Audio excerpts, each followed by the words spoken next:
Saudara-saudaraku yang dikasihi Tuhan Yesus Kristus, salam jumpa dan jumpa lagi. Sangat senang dan berbahagia berjumpa dengan saudara. Terlebih perjumpaan kita di dalam firman Tuhan.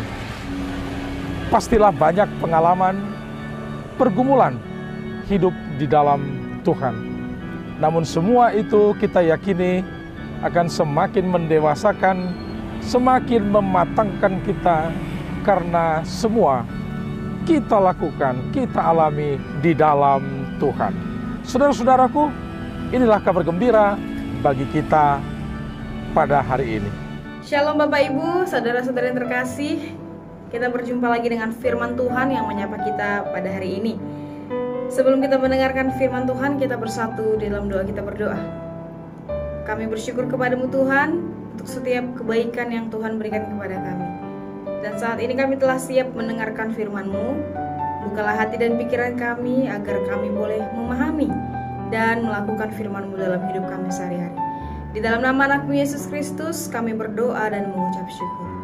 Amin. Firman Tuhan untuk kita pada hari ini tertulis dalam Zakaria 7 ayatnya yang ke-10.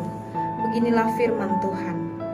Janganlah menindas janda dan anak yatim, orang asing dan orang miskin, dan janganlah merancang kejahatan dalam hatimu terhadap masing-masing. Demikian firman Tuhan. Bapak, Ibu, saudara-saudara yang terkasih dalam nama Tuhan kita Yesus Kristus. Tuhan sangat mengasihi orang yang membenci kejahatan. Itu mengapa dalam nas ini kita diingatkan untuk menjauhi kejahatan. Jangan mau melakukan yang jahat. Jangan sesekali merancangkan satu kejahatan di dalam hati kita. Karena hanya dengan merencanakan saja pun itu sudah termasuk perbuatan dosa, apalagi melakukannya. Kita harus selalu ingat bahwa Tuhan tidak berkenan terhadap dosa. Dia hanya berkenan kepada kebaikan dan kebenaran. Lalu bagaimana agar hidup kita ini berkenan di hadapan Tuhan?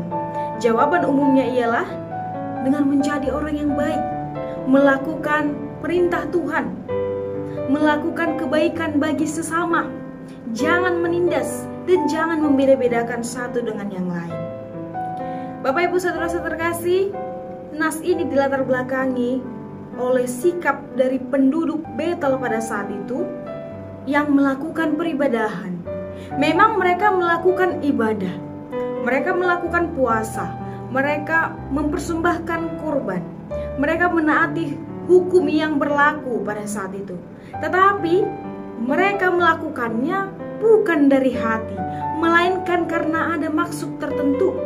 Itu mengapa Tuhan mengatakan bahwa semua peribadahan yang mereka lakukan bukan untuk Tuhan, melainkan untuk kepentingan mereka sendiri.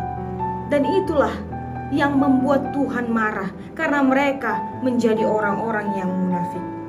Tuhan lebih menginginkan kita menjadi orang yang mau melakukan perintahnya, mau melakukan kebaikan, berlaku adil kepada orang-orang yang tertindas.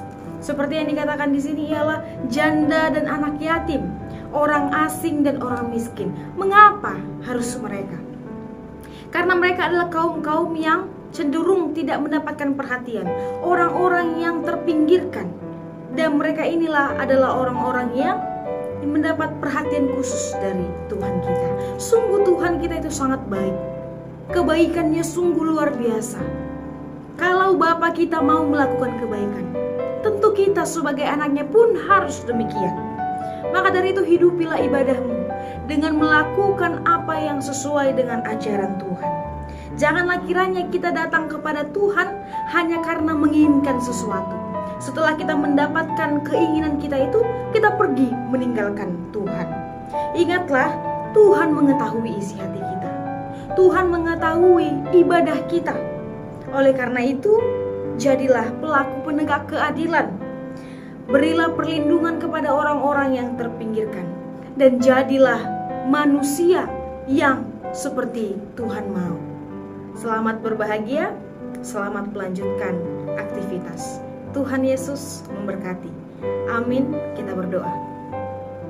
Terima kasih Tuhan, Engkau mengingatkan kami melalui firman-Mu pada hari ini, agar kami menjauhi kejahatan, agar kami bisa menjadi orang-orang yang melakukan kebaikan bagi sesama kami, khususnya kepada orang-orang yang cenderung tidak mendapatkan perhatian Tuhan. Ajari dan kuatkanlah kami untuk melakukan yang sesuai dengan perintah-Mu, yang sesuai dengan ajaran firman Tuhan. Kami serahkan kegiatan kami dalam satu hari ini ke dalam tangan-Mu. Di dalam nama anak-Mu Yesus Kristus kami berdoa dan mengucap syukur. Amin.